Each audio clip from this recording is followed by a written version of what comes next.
Hi, I'm Alex. If you're new here, welcome to my channel. If not, welcome back.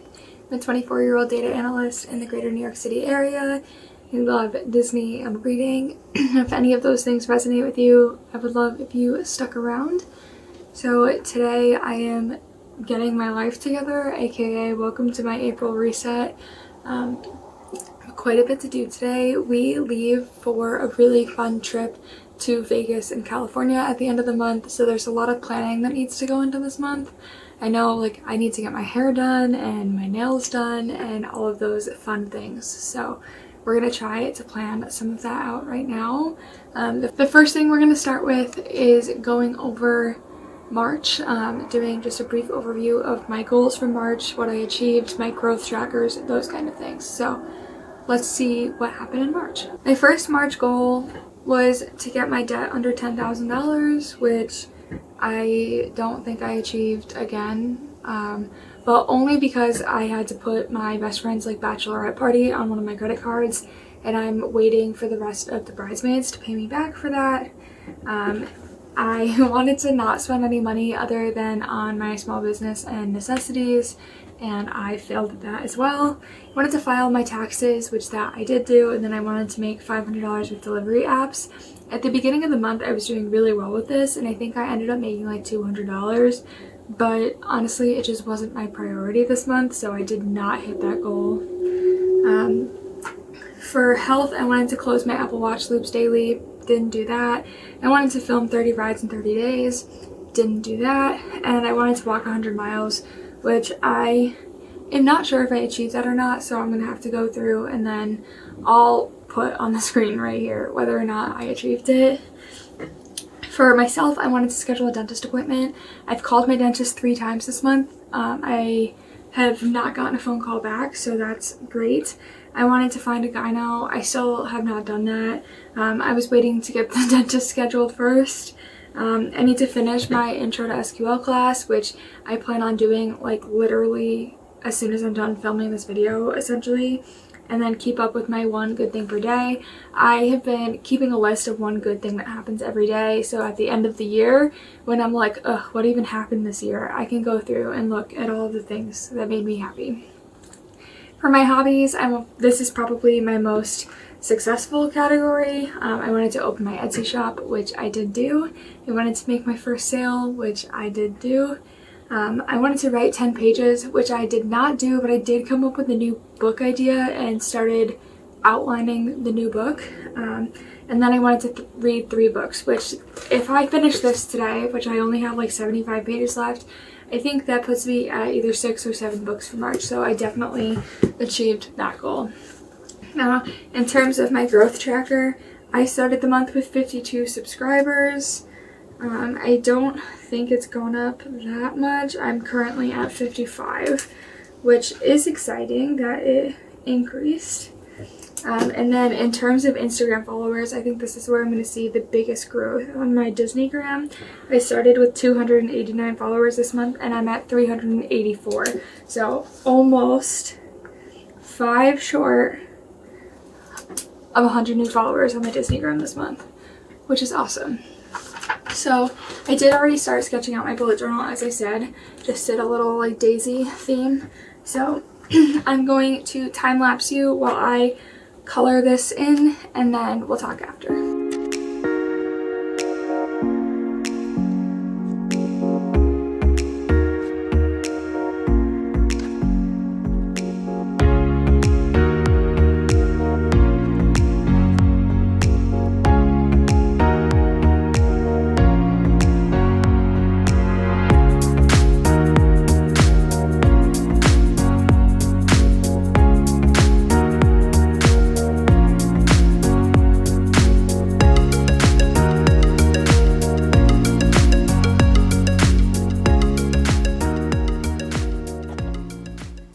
Setup is done, so this is the cover page, and then I have my goals, and then a travel planner to plan out our trip, a content planner for YouTube stuff. As you can see, I've ripped this page because I was erasing too hard, and then this page for April expenses, and I split them into bills I need to pay and then extra things I need money for. Okay, so starting with goal setting for the month. I kind of brainstormed what my 8 goals are going to be already. So the first one is to make myself a dress for Disneyland. This is something I really want to do. I keep seeing people make dresses on the internet, and I feel like I'm capable of it, so I would like to make myself one. I think that's a big goal that I have. I am going to film a reading 7 books in 7 days challenge, so that is on here to complete that. I would like to film a 30 rides in 30 days YouTube video. This has been one of my monthly goals. I think I started it in February. I did it again in March. We're actually going to achieve it in April. We have 30 days as of today until we leave for Disneyland, and I would like to be confident in pictures and things while we're there, so that's definitely something that I am focused on. I want to release bucket hats on my Etsy. I think that's a big thing. Again, something I was supposed to do last month, never got around to, so I really want to do it this month.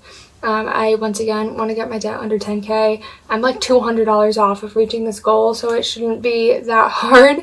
I want to have 10 no spend days. That's probably going to be the hardest for me, but I need to save money for this trip so I can actually buy the things that I want while we're on it. And then I want to make $500 with the delivery app. I'm hoping that this will pay for me to get my hair and my nails and my pedicure done for our trip. And then I still need to find a gyno because that's something you have to do when you're a 24-year-old woman. So this is my to-do list, or not my to-do list. These are my goals for the month of April. Camera's about to die, so moving on. Okay, so this is all filled out now. It has the goals that we talked about already. And then I just did some very basic planning. As you can see, we've planned Vegas out a little more than Disneyland. And then I did a rough draft of content. I always do this in pencil just in case.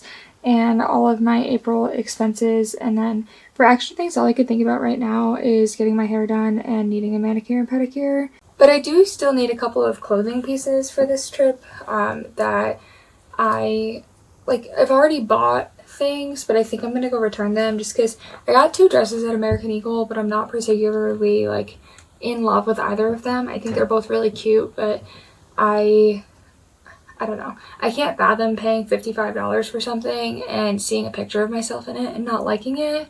So I think I'm just gonna go return both of the things that I bought from there and try to find some other options. I'm not really sure. So that will cost me money, but I'll get money back from returning the dresses first. So in theory, it won't cost me anything.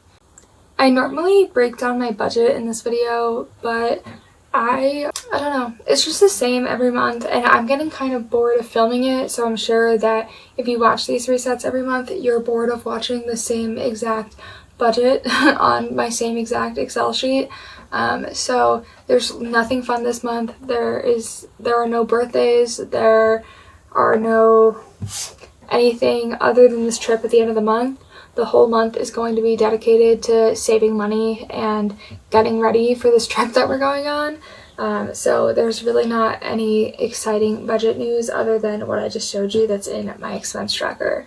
So the last thing that we are going to talk about in this video is the books that I read in March, and then we'll be done, which is weird. So let me grab those. I definitely had a pretty decent reading month, and like I said, I haven't finished Such a Fun Age yet, but I have 40 pages left, and I have no doubt that I'm going to finish it today, so I'm just going to include it in this video, and then I'll add my rating after I finish it. So the first book that I read this month was The Love Hypothesis by Ali Hazelwood. This book quickly became, honestly, one of my new favorites. It was absolutely a 5-star read for me. It made me very interested in the romance set in academia. I learned that that's a trope that I really like, so I don't know. I'm really happy that I read this. I think this is honestly one of my favorite books I've ever read. The next book that I read this month was Midnight Library Midnight Library was one of the most highly suggested books that I had last year, and I finally read it. My reason for putting it off was just that I own the hardcover version and I hate reading hardcover books, but I thought this book was phenomenal. Another 5-star read. It's about this woman who tries to kill herself because her life is falling apart, and honestly, she loses her mother, she calls off her wedding, all these things, and this all happens in the first chapter, so it's not a spoiler. But when she gets to the Midnight Library, she gets an opportunity to see what her life would look like if she could go back on any of her regrets. So it's a really interesting concept, and it just makes you think about, like, it's that the grass is always greener concept. You think that it might be better if you had lived your life this way, but then this thing wouldn't have happened. So it's just an interesting concept. It's an interesting way to think about life, and it makes you start to think about your own life a little more. The next book I read this month was The Kiss Quotient by Helen Hoang. I have read a lot of people say that they loved this book, and I gave it 4 stars. I thought it was really good. This book is about an autistic woman. She's an econometrician, which I personally liked this book because I understood what she was talking about. I took econometrics.